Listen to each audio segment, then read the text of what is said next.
Hello mga katiyoy friend. Meron na naman akong isi-share sa inyo. Isang simpleng ulam. Tayo'y magluluto ng ginisang sayote.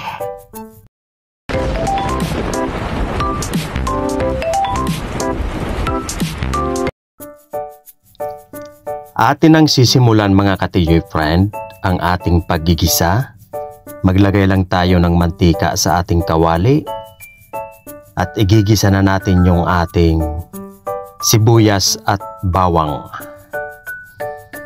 Antayin lang natin na maamoy na natin yung aroma ng ating bawang at sibuyas.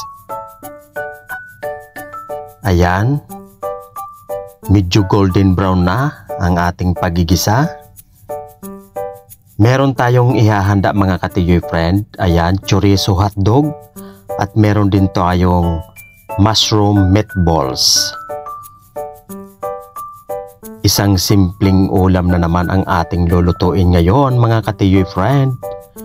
Talagang masarap na naman ito mga kaibigan.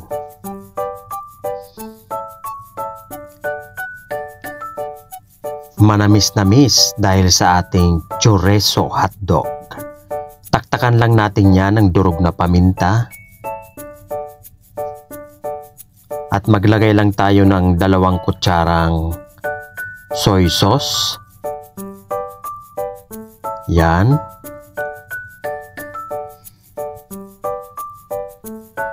Siyempre, igigisa pa rin natin yan. Imimix pa rin natin yan mga kaibigan.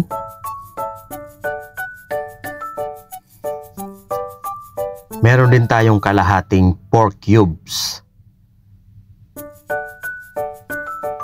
Add lang tayo ng konting tubig. Ayan.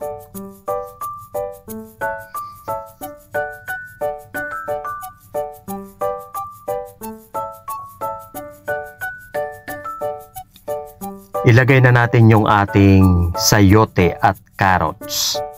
So 2 pirasong sayote po yan at 1 pirasong carrots. Isang masustansya na naman ang ating ulam ngayon mga kaibigan. Wow! Siguradong mapaparami naman ang kain natin ito mga katiyoy friend.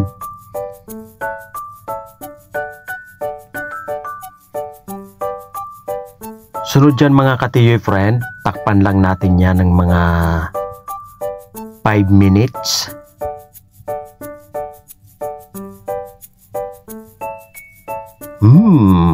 Wow! Yes! Super bango mga kaibigan. Haluin lang natin yan. Ay napakasarap na mga katiyoy friend. Siguradong marami na naman ang mauubos natin na kanin nito. Simpleng ulam. Dagdag lang tayo ng konting seasoning.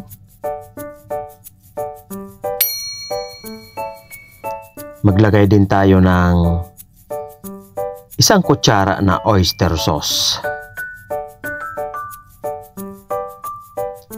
Yan, halo-halo pa rin tayo mga kaibigan.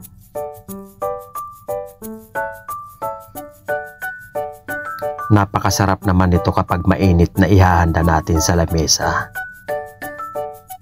Kaya sabay-sabay naman tayo kumain mga katiyoy friend. Luto na po ito. Ihanda na ang inyong paglalagyan. Ihanda na ang inyong kanin. At sabay-sabay naman tayong kumain ng ating masarap at napakasustansyang ginisang sayote. Thanks for watching!